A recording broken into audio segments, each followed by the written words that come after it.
5 mistakes I made my first year as an entrepreneur. Guys, this is Eric Ho here on this beautiful day, and I want to share with you these 5 crucial things to avoid if you're just starting out in your business, or maybe you've been in business for a while and you're trying to figure out, how to generate more income, how to make it more successful. I was a big fan of Richard Branson for a while, hence that's why now I love this whole thing about, like an island thing and being able to live and own a yacht and all that type of lifestyle, because I've always growing up looked at people with that lifestyle entrepreneur route and thought, it's really nice to be able to do that. And not until recently, I say recently, the past say 6-7 years, have I actually been able to achieve this type of thing, And for some of you it may be supercars, you may be into a lot of Lamborghinis, Ferraris, that type of stuff, and this is what I was into a few years back, but now it's more into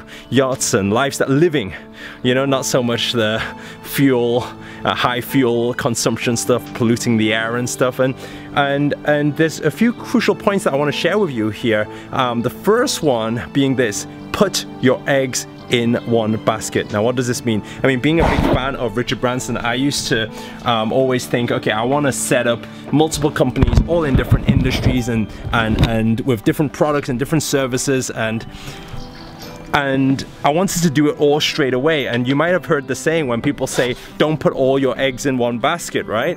But I believe that game is not for people who are just starting out in business to play. It's for people who already are super successful, have a lot of wealth, have a lot of money in their bank account, to start playing that game of investment and investing in different ideas and stuff.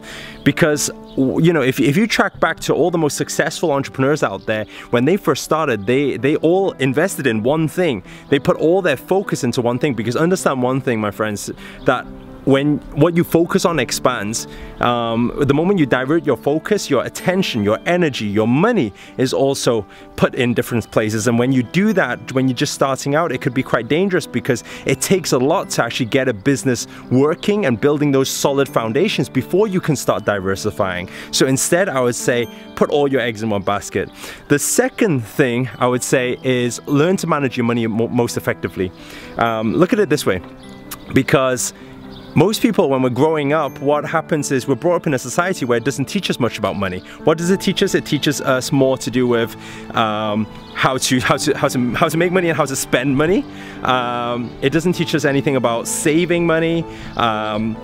It doesn't teach us anything about investing money. Actually, it teaches us some things about saving money, but it's like save money so that we can spend the money, right? I'm just gonna head in here because it's actually quite hot outside today. I'll show you a little bit maybe around the house. This is the studio here. Some of you may have seen in some of my live videos and stuff. And you can see here we actually have the shark for Shark Tank. Those of you who don't know, I've been asked to be a shark on Shark Tank. If you maybe watched the Dragon's Den version, this is like the US version. They asked me to do that because they know I like investing in businesses. And so anyway, back to investing. What I think is that we need to know how to organize our money effectively. So in a way where we're not just making money and spending money. What I find is that a lot of people take the way they manage their money personally and take that into business. So let's say you get a higher turnover. A lot of people will be thinking, okay, now let's rent an office. Let's hire more people. Let's put more money out in marketing. And then they start putting as much money out as much as money is coming in. And it's because they don't know how to manage their money effectively. And the best way is to actually know how to actually put in percentages these different pots, So for example, let's say you get 100K come in, right? With 100K that comes in, you need to know how to put, let's say, 20% into marketing, into further growth for your business. You need to know how to put some money into security for just in case, right? You always put at least 10% there just in case. You need to be able to put some different money in different pots, and as long as you know how to organize it that way, what you do in a money management system is two things, right? The first thing is that you have a pot where It goes into investments where money can work for you, okay? The second part of the money management system is that you always protect the downside. So you don't allow it to drop to zero, so you always have a buffer there, okay? So these are my 2 keys within money management system. If you like this money management stuff, just drop a comment below maybe, and I'll create another video specifically to do with that, because I can talk all day long about that stuff, right? So that's the second thing, you know how to manage your money effectively, because when I was starting out, I didn't have a clue, you know. I made loads of money. I bought loads of, I bought Aston Martins and yachts and houses on the water and just everything for that is a liability, not so much an asset, you know. So start investing in assets instead. The third thing is actually that I let ego get to me. And ego is one of those things, you know, it can fuel you to a certain extent, and I believe that it's needed for a lot of people in their journey, you know, when just starting out. But I believe that, you know, the moment you can stop allowing that success and the money that's coming in get to your head, because ego can be a bitch, you know.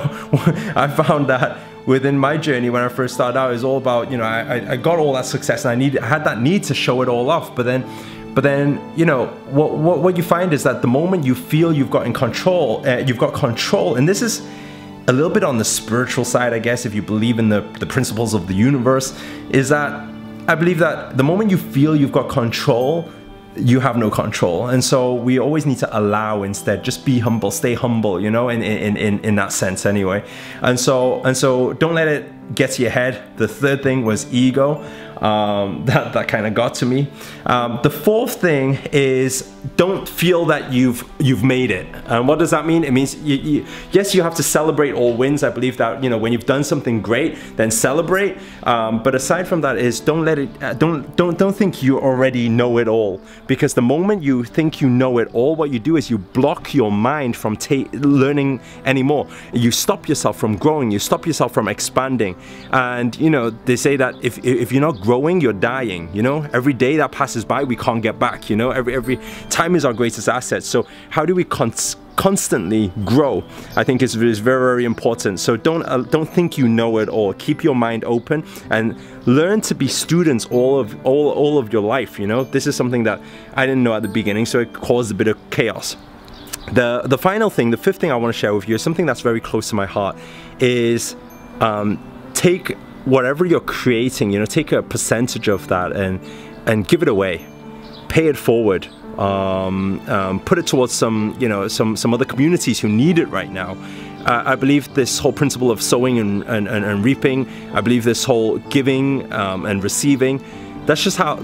That's just the laws of the universe, whether you believe it or not. You know, you put something out there, you get it back. You don't believe me? Smile at someone, they smile back. You know, it's just how things work. And so, one thing that, you know, I didn't know at first, because I let money get to my head, and that's why I was buying so many materials and all that. But then I fell into deep depression when I was 24. You know, so because you start losing, you know, who you are, what living is really about. And why are we even doing this in the first place? We need a greater why. And I believe that one of the biggest human needs, according to human needs psychology, is the need to contribute, you know? I mean, think about it. How many times when you actually help somebody else, you're actually more happier than when you help yourself, right? Why does that happen? Is because we all have this need to contribute, and so satisfy that need, right? Go out there, contribute beyond yourself. Take 10% of everything that comes in. Don't think it's about money.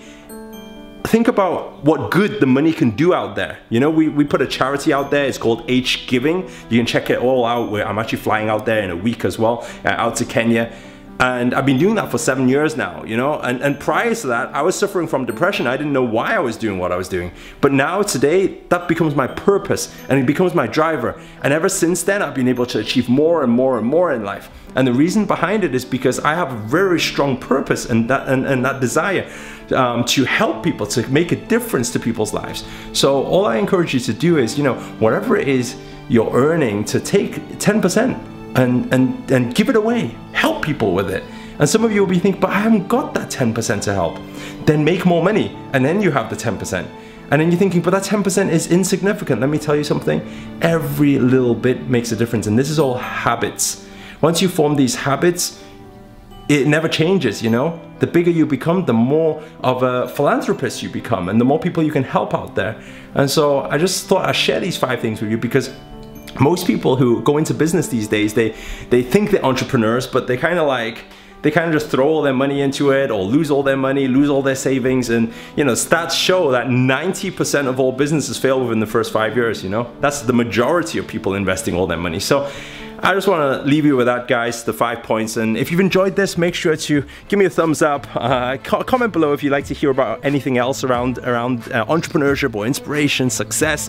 I'm always happy to, you know, put different strategies out there for you to, I don't know, get inspired or take your results onto the next level, you know, because there's only so much you can do for yourself. But I believe that leaders create leaders, and once we can create, you know, let's change the world together, make a difference out there. And don't forget to hit the subscribe button. Every week I do inspirational videos, and sometimes I do vlogs, and I'll keep you in line with your goals as well. And also next week I'm actually traveling out to Kenya, so I'll take you along there as well, and you can check out the work we do out there. Anyway, guys, have a blessed day. Remember to subscribe. Look forward to seeing you on the next video. Ciao.